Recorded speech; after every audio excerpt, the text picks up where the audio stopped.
பொதிகை தொலைக்காட்சி நேயர்களுக்கு வணக்கம். வழிகாட்டி நிகழ்ச்சியில் தொடர்ந்து உங்களை சந்திப்பதில் மிக்க மகிழ்ச்சி. இன்றைக்கி நாம் ஜம்மு காஷ்மீரில் புதிய குடியிருப்பு கொள்கை, இது என்னடா புதிய குடியிருப்பு கொள்கை ஜம்மு காஷ்மீரில் அப்படின்னு நீங்கள் யோசிச்சிங்க அப்படின்னு சொன்னால், நமக்கு எல்லாருக்குமே தெரியும் மத்திய அரசு காஷ்மீரில் உள்ள 370 சட்டத்தை நீக்கிய பிறகு அவர்களுக்கு ஒவ்வொருவராக சாதாரணமாக இந்தியாவில் மற்ற மக்கள் அனுபவிக்கக்கூடிய அனைத்து உரிமையும் கொஞ்சம் கொஞ்சமாக கொடுத்துட்ருக்குறாங்க. நாம் அனைவருக்கும் தெரியாதன்னு நான் நினைக்கிற ஒரு விஷயத்தை இன்றைக்கி சொல்கிறேன் பாருங்கள். அங்கே இருக்கக்கூடிய பெண்களுக்கு அங்கே இருக்கக்கூடிய ஆண்களை திருமணம் செய்து கொண்டால்தான் அவர்களுக்கு குடியுரிமை அங்கே கொடுப்பாங்க. காஷ்மீரில் இருக்கிற பெண் வெளி மாநிலத்தில் இருக்கக்கூடிய ஒரு ஆணை திருமணம் செய்து கொண்டால் அந்த ஆணுக்கு அங்கே இருக்கக்கூடிய குடியுரிமை கிடையாது. இவங்களும் அங்கேருந்து வெளியேற வேண்டிய ஒரு சூழல் இருந்தது. இந்த மத்திய அரசு ஜம்மு காஷ்மீரில் புதிய குடியிருப்பு கொள்கை அப்படின்னு ஒன்று கொண்டு வந்திருக்கிறாங்க. இதில் யாரெல்லாம் அங்கீகரிக்கப்படுறாங்க அப்படின்னு சொல்லிட்டு அது ரொம்ப அழகாக எக்ஸ்ப்ளனேஷன் கொடுத்துருக்குறாங்க. அந்த தாசில்தார் வெளி மாநிலத்தில் இருந்தவங்களுக்கு எப்படி சர்டிஃபிகேட் கொடுக்கணும். ஏன்னா நமக்கு தெரியும், நம்ம ஊர்களில் கூட நம்ம நேட்டிவிட்டி சர்டிஃபிகேட் அப்படின்னு கேட்போம் இல்லையா. அந்த நேட்டிவிட்டி சர்டிஃபிகேட்டை வசிப்பிட சான்றிதழ் அது எப்படி கொடுக்கணும் அப்படின்னு அதுவே இப்போ தான் அங்கே அந்த உரிமையை கொடுத்துருக்குறாங்க. என்ன அவங்களுக்கு கொடுத்துருக்குறாங்க அப்படின்னா, நிரந்தரமாக குடியிருக்கிறவங்களுக்கு மட்டும்தான் மாநில அரசாங்கத்தோடைய வேலை அவங்க கொடுத்துக்கிட்டு இருந்தாங்க. மற்றவங்களுக்கு அந்த வேலை அங்கே வாய்ப்பே கிடையாது. பொதுத்துறையில் இடஒதுக்கீடு அங்கே கிடையாது. அரசு நடத்தும் தொழில்முறை நிறுவனங்களில் சேர்க்கையாக இருக்கட்டும், மாநில சொத்துக்களை வச்சிருக்கிறதுக்கு உள்ளவங்களா அவங்க தான் இருந்தாங்க. யார் நிரந்தர குடியுரிமை வச்சிருக்கிறாங்களோ அவங்களுக்கு மட்டும்தான் அது இருந்தது. ஆனால் இப்போது எப்படியெல்லாம் அவர்கள் அந்த குடியுரிமையை வாங்க முடியும் அப்படின்னு சொல்லியிருக்கிறாங்க. ஜம்மு காஷ்மீரில் 15 வருஷமாக யாரெல்லாம் இருக்காங்களோ அவங்களுக்கெல்லாம் குடியுரிமை கொடுத்துருங்க. 7 வருஷம் ஜம்மு காஷ்மீரில் படித்து 10ஆம் கிளாஸ் 12ஆம் கிளாஸ் யாரெல்லாம் அங்கே எழுதியிருக்காங்களோ அவங்களுக்கு குடியுரிமை கொடுத்துருங்க. நிவாரணம் மற்றும் மறுவாழ்வு ஆணையர் இவர்கள்லாம் குடியேறியவர்களாக பதிவு செய்ய யாரெல்லாம் பதிவு செஞ்சுருக்காங்களோ அவங்களுக்கு கொடுத்துருங்க. ஜம்மு காஷ்மீரில் 10 ஆண்டுகள் பணியாற்றிய அரசு ஊழியர்களுடைய குழந்தைகள், இல்லைனா இந்த பிரிவில் ஏதேனும் ஒரு நிபந்தனை, 10ஆம் கிளாஸ் 12ஆம் கிளாஸ் வரைக்கும் அங்கே படிச்சிருந்துருக்கலாம், 15 வருஷம் அங்கே இருந்திருக்கலாம், அரசு ஊழியர்களாக வெளி மாநிலத்திலேருந்து அங்கே போய் வேலை பார்த்துருந்து அவங்க குழந்தைங்க அங்கே படித்தவங்களாக இருந்தால் அதுக்கு கூட கொடுக்கலாம் அப்படின்னு சொல்லிட்டு நிறைய விஷயங்களை அவங்களுக்கு குடியுரிமைக்கு கொடுத்துருக்குறாங்க. இந்த சட்டப்பிரிவு 370 அங்கே அமலில் இருந்தப்பவே நிறைய வித்தியாசங்கள் அவங்களால பார்க்க முடிஞ்சது. இதை எப்படி ரத்து செஞ்சு அவர்களுக்கு அதை கொடுக்க முடியும் அப்படிங்கிறத ஒரு மிகப்பெரிய மாறுபாட்டை அது ஏற்படுத்தியது. என்ன அப்படின்னு சொன்னால், அங்கே இருக்கக்கூடிய பட்டியலின மக்களுக்கு அங்கே இருக்கக்கூடிய அரசு இதில் வேலைகள் கிடையாது. வால்மீகி அப்படின்னு சொல்லிட்டு அங்கே ஒரு சமூகம் இருந்தது. 1957 மாநில அரசுலேருந்து அங்கே கொண்டு வரப்பட்டாங்க. அவங்களுக்கு இன்னைக்கு வரைக்குமே நிரந்தர இருப்பிட சான்றிதழே கொடுக்கல. அப்படி கொடுக்காததுனால அவங்க டாக்டருக்கு படிச்சிருக்கலாம், இன்ஜினியருக்கு படிச்சிருந்திருக்கலாம், இல்லை டாக்டர் பட்டம் வாங்கியிருக்கலாம். இவங்க யாருமே அங்கே இருக்கக்கூடிய அரசு நிறுவனங்களில் அவங்க வேலைக்கே போக முடியாது அப்படிங்கிற நிலைமை இருந்தது. ஆனால் இந்த 370 சட்டத்தை நீக்கிய பிறகு, இந்த வசிப்பிட சான்றிதழ் அவங்களுக்கு வழங்கப்பட்ட பிறகு அவர்களும் அந்த நாட்டில் உள்ள மற்ற குடிமக்கள் போல அவங்களுக்கும் எல்லா இடத்துலையும் ஒரு வாய்ப்பு கிடைக்குது. இதுதான் இந்த ஜனநாயகத்தில் ஒரு 75 வருஷம் கஷ்டப்பட்ட ஒரு இடத்திற்கு அவர்களுக்கு ஒரு வசதி வாய்ப்பை ஏற்படுத்தக்கூடிய திட்டமாக இந்த புதிய குடியுரிமை கொள்கை திட்டம் அமைஞ்சிருக்கு அப்படின்னு சொன்னால் மிகையாகாது. ஏன் அப்படின்னு சொன்னால், அந்த வலியும் வேதனையும் அங்கே இருந்த அந்த மக்களுக்கு தெரியும். அந்த பட்டியலின பழங்குடியின வால்மீகி இனத்தவர்கள் துப்புரவு பணிக்கு மட்டுமே அவர்கள் அனுமதிக்கப்பட்டிருந்தாங்க. அப்படி இருக்கக்கூடிய நிலைமையில் இந்த வசிப்பிட சான்றிதழானது அவர்களுடைய வாழ்க்கையில் மிகப்பெரிய மாறுதல்களை ஏற்படுத்தும் அப்படிங்கிறதுக்கு எந்த விதமான சந்தேகமும் கிடையாது.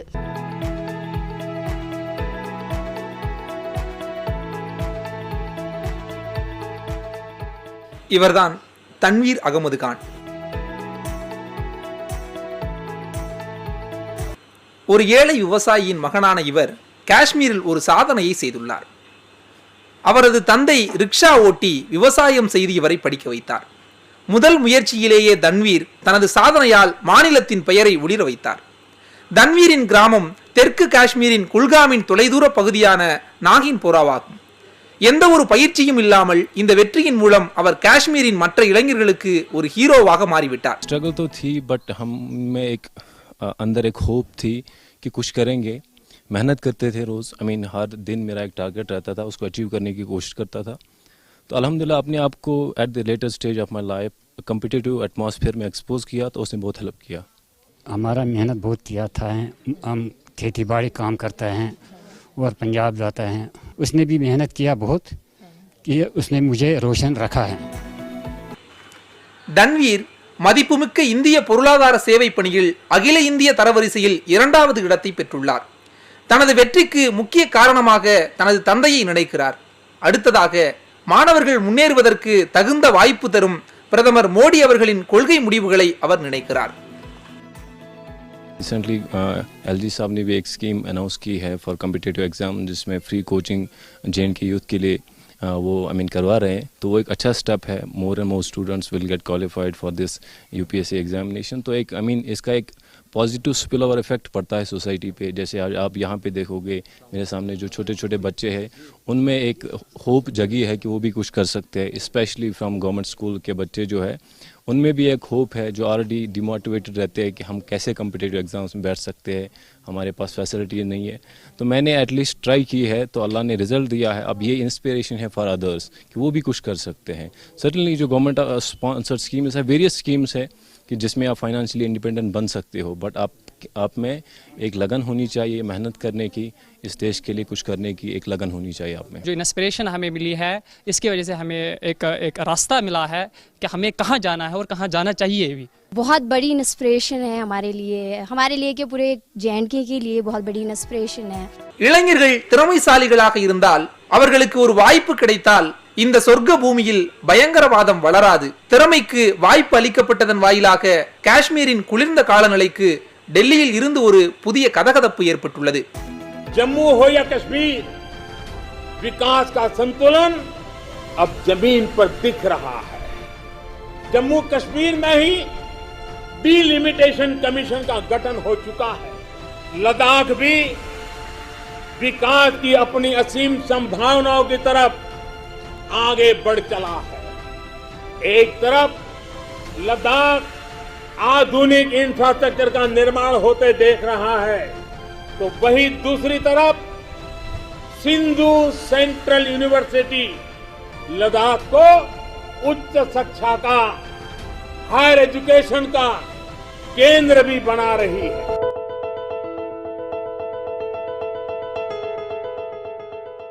இன்று இந்த புதிய விடியலில் காஷ்மீரின் இளைஞர்கள் தங்களின் திறமைகளுக்கு ரெக்கையை விரிக்கிறார்கள். அர்னியாவின் அலகாவ் பஞ்சாயத்திலிருந்து முதல் முறையாக தேர்தலில் வெற்றி பெற்ற கம்லேஷ் குமாரி ஒரு இல்லத்தரசி. முழு நேரமும் வீட்டு வேலைகளில் செலவழிக்கப்பட்டு வந்தது. ஆனால் இப்போது கிராம தலைவராக மாறியிருக்கிறார். அரசியலில் பங்கேற்றபின் அவரது முகத்தில் ஒரு புதிய ஒளி பிறந்துள்ளது. मैं बड़ी अस खुशकिस्मत जेड़े इस मौके अस इधर खड़े हाँ. ठीक है, बहुत संजोग किया लोगों ने. ऐसा ही कि जो सरपंच बनाना, जो ऐसे करना, ये काम बहुत अच्छे से हो रहे हैं. ठीक है, लोगों को अच्छा लगा तो हमने पहली बार लोगों ने हमें चुना, सरपंच ऐसी कमेटी का सरपंच चुना. काम तो हम सभी करवा रहे हैं, किसी बड़ी कास्ट हो छोटी कास्ट हो, काम तो हम सभी करवा रहे हैं. काम हो भी अच्छा रहा है, हमारी पंचायत में बहुत अच्छा काम हो रहा है. மேற்கு பாகிஸ்தானில் இருந்து ஏராளமான அகதிகள் ஜம்மு காஷ்மீருக்கு வந்தனர். பல தசாப்தங்களாக இங்கு தங்கியிருந்தாலும் ஜம்மு காஷ்மீரின் குடிமக்களாக அவர்களால் மாற இயலவில்லை. குடிமக்களாக இல்லாத காரணத்தால் அவர்களுக்கு வேலை கிடைக்கவில்லை. மேற்கு பாகிஸ்தானைச் சேர்ந்த ரவிக்குமார் தனது பெற்றோருடன் இங்கு வந்தார். ஆனால் ரவியின் பெற்றோர் குடியுரிமை கிடைக்காததால் திரும்பி சென்று விட்டனர். அங்கிருந்து வரும் மக்கள் வேலை செய்வதற்காகவே வருகிறார்கள். ஆனால் रविக்கு வந்தது யோகம். तो गवर्नमेंट से हमें पैसा मिला है, उससे हमारा मकान बन जाएगा और आने वाले टाइम पे हम कोई दुकान कर अपना ज़िंदगी अच्छी कर लेंगे। हम मोदी जी का बहुत बहुत धन्यवाद करते हैं। हमें जो वेस्ट पाकिस्तान रिफ्यूजियों को नागरिकता दी उन्होंने और हमें पैसा दिया, जिससे हमें बहुत बड़ा सहारा मिला है। बहुत ही मुश्किल से हम अपना रोजी रोटी चलाते थे, तो अब हमें बहुत ही अच्छा महसूस हो रहा है कि हमारे लिए गवर्नमेंट ने जो किया है बहुत अच्छा किया है। இப்போது காஷ்மீரில் ஒளி மீண்டும் வளர்ந்தது. பல தசாப்தங்களாக இந்த பகுதி அண்டை நாட்டின் சதி பயங்கரவாத நடவடிக்கைகள் மற்றும் பலவீனமான அரசியல் விருப்பத்திற்கு பலியாகி இருந்தது. இப்போது அதனை முக்கிய நீரோட்டத்தில் சேர நடவடிக்கை எடுக்கப்பட்டு வருகிறது. மோடி அவர்கள் ஆரம்பத்திலிருந்தே காஷ்மீருக்கு முக்கியத்துவம் கொடுத்து வந்திருக்கிறார். இருந்தாலும் 2019ஆம் ஆண்டு ஆகஸ்ட் 5ஆம் தேதி வரலாற்றில் இடம்பெற்றுவிட்டது. ஒரு துணிச்சலான முடிவு காஷ்மீரின் நிலைமையையும் பாதையையும் மாற்றிவிட்டது. மத்திய அரசாங்கம் 370வது சட்டப்பிரிவை நீக்கி ஜம்மு காஷ்மீருக்கான சிறப்பு அந்தஸ்தை ரத்து செய்தது. அரசியல் நோக்காக இல்லாமல் நாட்டுக்காக ஒரு முடிவை எடுக்க மிகப்பெரிய மன உறுதி தேவை. அந்த மன உறுதி நமது பிரதமர் நரேந்திர மோடியிடம் உள்ளது. சட்டப்பிரிவு 370ஐ நீக்குவது தொடர்பாக பாராளுமன்றத்தின் இந்த ஒப்புதலுக்கு முன் நாட்டின் தலைமை இதனை சாதிக்க முடியும் என்று யாரும் உறுதியாக நம்பவில்லை. பிரிவு 370 மற்றும் 35A ஜம்மு காஷ்மீருக்கு தீவிரவாதம், குடும்ப முறை மற்றும் அமைப்புகளில் பரவலான ஊழலை தவிர வேறு எதனையும் கொடுக்கவில்லை. और व्यवस्थाओं में बड़े पैमाने पर फैले भ्रष्टाचार के अलावा कुछ नहीं दिया। ये फैसला जम्मू कश्मीर और लद्दाख के साथ ही पूरे भारत की आर्थिक प्रगति में सहयोग करेगा. இன்று காஷ்மீர் பள்ளத்தாக்கு மற்றும் யூனியன் பிரதேசமான ஜம்முவின் ஜனநாயக அடித்தளம் வலுப்பெற்றுள்ளது. வரலாற்று டிடிசி பிடிசி தேர்தல்கள் நடைபெற்றன. அப்பகுதி மக்கள் முதல் முறையாக வன்முறையில் இருந்து விடுபட்டனர். மோசமான வானிலை மற்றும் கடினமான சூழ்நிலைகள் இருந்த போதிலும் ஏராளமான மக்கள் வாக்களித்தனர். பல ஆண்டுகளாக ஒடுக்கப்பட்ட குரல் இது. அவர்கள் எப்படிப்பட்ட ஜம்மு காஷ்மீரை விரும்புகிறார்கள் என்பதை இத்தேர்தல் தெளிவுபடுத்தியது. 2020 के आखिर में जो डीडीसी के इलेक्शन हुए उसमें 80% युवाओं ने बढ़ चढ़ के हिस्सा लिया। पंचायत के इलेक्शनों में, म्यूनसिपलिटी के इलेक्शनों में, अर्बन लोकल बॉडीज़ के इलेक्शनों में, जो पहले कभी नहीं हुआ था। मुझे लगता है कि कश्मीर की हिस्ट्री में पहले दफ़ा आज लोगों को लगता है कि हमारे ऊपर एक सरकार है। पहले दफ़ा लगता है और आज लोग बहुत खुश है लोग, खासकर आज के सिस्टम में लोग बहुत खुश है कि लोगों की काम होगी। आज हर अफसर, हर मुलाजिम ये समझता है कि मुझे काम करनी है। और लोगों को भी, मैंने अभी एक्सपीरियंस तब से ये हुआ कि जो भी लोग हमारे इस वक्त दफ्तर में जाते हैं रेस्पॉन्ड होता है, आज बड़ा रेस्पॉन्ड होता है। मैं इसके लिए गवर्नमेंट ऑफ इंडिया को मुबारक करता हूँ। मोदी जी के वैसे लगता है कि होगा, नहीं तो नहीं, मोदी जी है ऊपर तो होगा, मुमकिन है। அச்சத்தின் சாயல் அகன்றதும் முடிவெடுக்க முடியாத நிலையும் இன்று இல்லை. அமைதி மற்றும் வளர்ச்சியின் பாதை தொடங்கிவிட்டது. यहाँ पे पंचायत के इलेक्शन हुए, पंचायतों के खातों में डायरेक्ट पैसा आता है और पंचायत ही यूटिलाइज करता है। काफ़ी बड़ा फर्क आ गया है और डेवलपमेंट के लिहाज से हमारा जो है काम चल रहा है, यहाँ पे कंस्ट्रक्शन हो रही है, पूरे अच्छे तरीके से अपना हक मिल रहा है। गेम्स में हम हिस्सा नहीं ले पा रहे थे, ना कोई अलो करता था। आज तो हम गेम्स भी खेलते हैं, कहीं भी जाके एडमिशन करते हैं, तो कुछ भी हमें प्रोवाइड नहीं होता था। आज तो माशाल्लाह सब कुछ प्रोवाइड होता है। குறைந்தபட்ச அரசு அதிகபட்ச நிர்வாகத்தின் மந்திரத்தை பின்பற்றி அரசாங்கம் வாய்ப்புகளை அதிகமாக்கியுள்ளது. கிராமத்திற்கு திரும்புதல் மற்றும் அமைச்சர்கள் வருதல் போன்ற நிகழ்ச்சிகள் ஏற்பாடு செய்யப்பட்டன. மக்களை அணுகவே முடியாத தொலைதூர பகுதிகளில் கூட வளர்ச்சியின் வேகத்தில் எல்லோரையும் ஈடுபடுத்தும் பிரச்சாரம் தொடங்கியுள்ளது. அதிகாரிகள் மற்றும் அமைச்சர்கள் நேரடியாக பணிகளில் ஈடுபடுகின்றனர். அதனால் மக்களின் இதயத்திலிருந்து ஒரு குரல் வருகிறது, மோடி அவர்கள் இருந்தால் எதுவும் சாத்தியம். बैक टू विलेज जो प्रोग्राम गवर्नमेंट ऑफ इंडिया ने किया था, खास तौर पर जो हमारे माननीय गवर्नर जी ने किया था, बहुत अच्छा रहा और उसका बड़ा अच्छा हमको रिस्पॉन्स मिला। उसमें सबसे बड़ी बात यह है कि एक कमिश्नर को गांव में कुर्सियां नहीं होती हैं, गांव एकदम बिखरा हुआ होता है, एक गांव के बीच में एक कमिश्नर सेक्रेटरी तरपाल की तरह बैठा, ये सबसे बड़ी बात है। முன்னேற்றம் ஏற்பட்ட வண்ணம் உள்ளது. வணிகம் மேம்படுவதால் புதிய வேலை வாய்ப்புகள் உருவாகின்றன. இளைஞர்கள் தங்கள் எதிர்காலம் பற்றி சிந்திக்கின்றனர். காஷ்மீரை முன்னேற்றுவதில் இளைஞர்களின் சிந்தனை ஈடுபடுகிறது. இப்போது அவர்களின் கனவுகளை நனவாக்க பொருத்தமான சூழல் இருப்பது மட்டுமல்ல, அரசாங்கத்தின் ஆதரவும் உள்ளது. I have recently received this medal in presence of the Honorable President of India at the 19th annual convocation at University of Kashmir. सो मुझे लगता है कि यहाँ के जो स्टूडेंट्स है, यहाँ का जो यूथ है, उनमें बहुत ज़्यादा टैलेंट है and the only need is to flourish that talent. जैसे कि मिशन यूथ स्टार्ट किया गया है, तो इन स्कीम से मुझे लगता है कि कहीं ना कहीं स्टूडेंट्स को कुछ ना कुछ बेनिफिट मिलेगा, जिसकी वजह से वो अपनी मतलब चाहे वो अपना कोई अपना बिजनेस स्टार्ट करना चाहते हैं या अपनी पढ़ाई को आगे बढ़ाना चाहते हैं. I think it will definitely aid them in one or the other way. Government की तरफ से भी हमें फैसिलिटी मिल रही है. अभी नहीं, इससे पहले नहीं मिल रही थी, लेकिन अब मिल रही है. इस साल हमें मिली, शर्ट भी मिला गवर्नमेंट की तरफ से और लोन भी मिले और लाइट्स भी मिली, जिसकी वजह से हम अब अपने घरों में हम काम कर सकते हैं.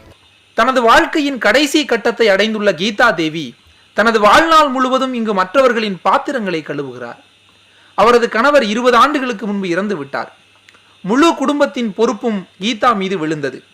இன்று கீதா தேவிக்கு சொந்த வீடு உள்ளது. குடும்பத்தில் உள்ள குழந்தைகளின் முகத்தில் வரும் காலங்களில் அவர்களின் எதிர்காலம் சிறப்பாக இருக்கும் என்ற பிரகாசம் இருக்கிறது. இன்று அவர்களிடம் குடியுரிமை உள்ளது. அவர்கள் வேலைகளுக்கு விண்ணப்பிக்க முடியும். पहला बर्तन मांजते हैं, बर्तन मांज के अपना टाइम पास करते था, ते उन्हें पैसे सरकार ना देते, उन्हें इसी एक कोठा बनाया, अपना मकान बनाया, ते ये आज कर चलता रहा हूँ. पहले तो हम बहुत मजदूरी में किसी रात भर तक मजदूरी करते रहे, फिर भी नहीं बनता था काम. अब चलो गवर्नमेंट ने थोड़ा हमारा सपोर्ट किया तो हमको थोड़ा चलो ठीक है. पहले तो कोई उम्मीद ही नहीं थी. पहले तो ये बच्चों को ऐसे ही रहे जैसे कुछ बनेगा नहीं. अब तो उम्मीद है, चलो डोमिसाइल बन गए, चलो कुछ ना कुछ हो ही जाएगा. இந்த மக்கள் வாழும் நிலை பற்றி முந்தைய அரசுகள் கவலைப்படவில்லை. எல்லைக்கு அருகில் வசிக்கும் மேற்கு பாகிஸ்தானை சேர்ந்த அகதிகள் எப்போதும் எதிரியின் தாக்குதலுக்கு ஆளாக நேரிட்டது. தங்குவதற்கு சரியான இடம் இல்லை. இதற்கு பின்னால் இருந்த ஒரே காரணம் 370 மற்றும் 35A பிரிவு. பல தசாப்தங்களாக அவர்கள் இங்கு தங்கியிருந்தாலும் அவர்களை குடிமக்களாக கருதவில்லை. அவர்களது வாழ்க்கையின் இந்த குறையை மோடி அவர்களின் அரசு நீக்கியது. நல்ல தீர்வை ஏற்படுத்தி வளர்ச்சிக்கான ஒரு வாய்ப்பையும் கொடுத்தார். पहले सफाई कर्मचारी समाज के बच्चों को सिर्फ एक ही अपॉर्चुनिटी थी कि आप चाहे 10वीं पढ़ लो, 12वीं पढ़ लो, ग्रेजुएट बन जाओ, मास्टर्स कर लो, पीएचडी भी कर ली, तब भी आप सिर्फ एक ही काम कर सकते हो और वो है सफाई का. अब हमें भी उम्मीदें हैं कि हम सरकारी जॉब कर सकते हैं. हम तो सोचते थे कि पता नहीं इतनी मेहनत मजदूरी करके हमने पढ़ाया, लोगों के बर्तन धो के सफाई करके. अब हमें पता, हमें लगा कि ये तो ठीक किया हमने, पढ़ा के बच्चों को कुछ कर सकते हैं. 2019 के बाद जो एब्रोगेशन हुई है इसकी आर्टिकल 37 और 35A की, उसके बाद बच्चों में ये उम्मीद जागी है कि नहीं, हम भी इक्वल हैं. जो यहाँ का डोगरा है, जो कश्मीरी पंडित है, जो अदर जो भी यहाँ के पीपल रहने वाले लोग हैं, जम्मू के नागरिक है, अब हमें उनके समान मान लिया गया है. दिमाग में था कि चाहे जितना भी हम क्वालिफिकेशन अचीव कर लें, लेकिन करना तो वही काम है सर, सफाई कर्मचारी का. जैसे हमारे दादा परदादा करते हैं, शायद हमें भी वही करना पड़ेगा. लेकिन डोमिसाइल मिलने की वजह से हमें एक होप मिली है कि अब हम कुछ भी कर सकते हैं, कुछ भी बन सकते हैं. இப்போது மாநிலத்தில் உள்ள பெண்களும் நிலம் மற்றும் குடியிருப்புகளை வாங்குகிறார்கள். அவர்கள் தங்கள் சொத்துக்களை தங்கள் குழந்தைகளுக்கு மாற்ற முடியும். இந்த உரிமைகள் மாநிலத்திற்கு வெளியே உள்ளவர்களை திருமணம் செய்யும் பெண்களுக்கும் கிடைக்கும். பெண்கள் தன்னிறைவு பெறவும் அவர்களுக்கு அதிகாரம் அளிக்கவும் பல திட்டங்கள் தொடங்கப்பட்டுள்ளன. यहाँ पे एक डर रहता था कि आप अपने इलाके के अलावा किसी और से, जैसे आपको पता है, शादी नहीं कर सकते हैं. तो वो जो प्रॉपर्टी राइट अपनी महिलाओं को मिला, तो उससे एक चीज़ कंफर्म हो गई कि चाहे हमारे पास जो राइट ऑफ फ्रीडम है कि हम किसी से भी जाके किसी से भी शादी कर सकते हैं, उसके वजह से हमारे जो आगे वाले जनरेशन है उन पे असर नहीं पड़ेगा. तो ये जो चीज़ है ये बहुत अच्छी हुई है. एब्रोकेशन के बाद वुमेन एम्पावरमेंट बहुत बढ़ा है. जैसे कि हम देख सकते हैं कि पहले इलेक्शंस में फीमेल्स नहीं खड़ा होती थी, लेकिन अगर आप अभी एग्जांपल लेंगे, बहुत सारी फीमेल्स इलेक्शन में भी खड़ा रह रही है और बहुत अच्छा काम किए जा रही है. उसके अलावा भी फीमेल्स बाकी सारे जितने भी फील्ड हैं उनमें आगे जा रही है, वो पुलिस हो, आर्मी हो, कुछ भी हो. तो ऑफ कोर्स एब्रोकेशन के बाद वुमेन एम्पावरमेंट बहुत ज़्यादा बढ़ा है.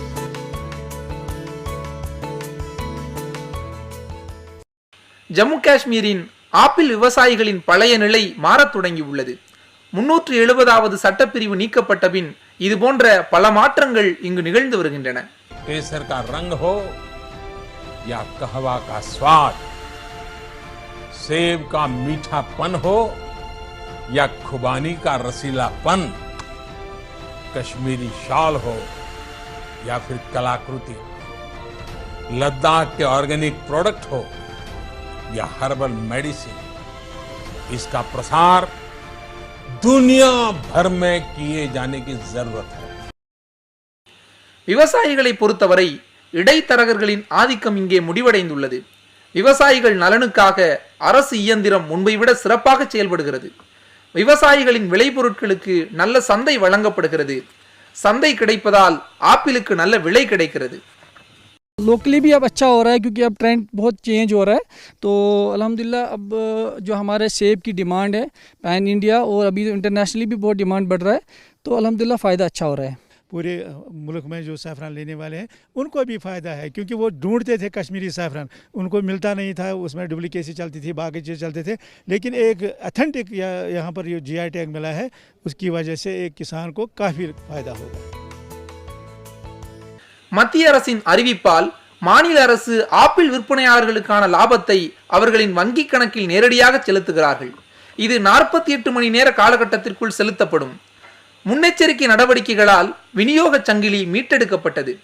விவசாயிகளுக்கு சந்தையின் நேரடி அணுகல் உள்ளது. நாஃபெட் மூலம் ஆப்பிளுக்கு நல்ல விலை கிடைக்கிறது. ஆப்பிள் சாகுபடிக்கு பிறகு அவர்களின் கவலைகள் முன்பை விட முடிவுக்கு வர தொடங்கியுள்ளன. सारे फार्मर्स ने इसका बेनिफिट उठाया है क्योंकि डायरेक्टली वो मंडी पे गया है, वहाँ पे उनने जो गवर्नमेंट एजेंसी थी उसने प्रोक्योर किया है और डायरेक्टली उनके अकाउंट में पैसा आ गया. तो इन्वॉल्वमेंट नहीं था, डायरेक्टली अकाउंट में पैसा आ गया. गवर्नर के थ्रू मुझे अवार्ड मिला. अब मैंने जो काम किया उसको सराहा गया. उधर जो मैंने नॉर्मली टॉप वर्क पे काम किया हुआ है उस पर मुझे सराहा गया. बाकी स्कीम्स में भी वहाँ पे बताया गया. एक उड़ान स्कीम आ रही है गवर्नमेंट की, अगर वो सही मायने में इम्प्लीमेंट होती है तो वो रेवोल्यूशन लाएगी हमारी इस इंडस्ट्री के लिए. इससे पहले जो भी प्रधानमंत्री इस मुल्क में आया उसने ऐसे कदम नहीं उठाया. खास करके ये मिशन ही नहीं था उस टाइम पर. जब मोदी जी आया उसने इसको अब आगे बढ़ाया. किसानों से पहले से ही बात की, हमेशा के लिए किसानों के फ़ायदे के लिए बात की. तो हम उनके भी शुक्रगुजार हैं. डायरेक्ट ट्रांसफर बेनिफिट, इससे एक अच्छा लाभ मिला है किसानों को कि 2000 या 6000 जो मिलते हैं ना, थोड़ा सा एक रिक्रूटमेंट या टूल रिक्रूटमेंट या सीड रिक्रूटमेंट इससे बराबर होती है.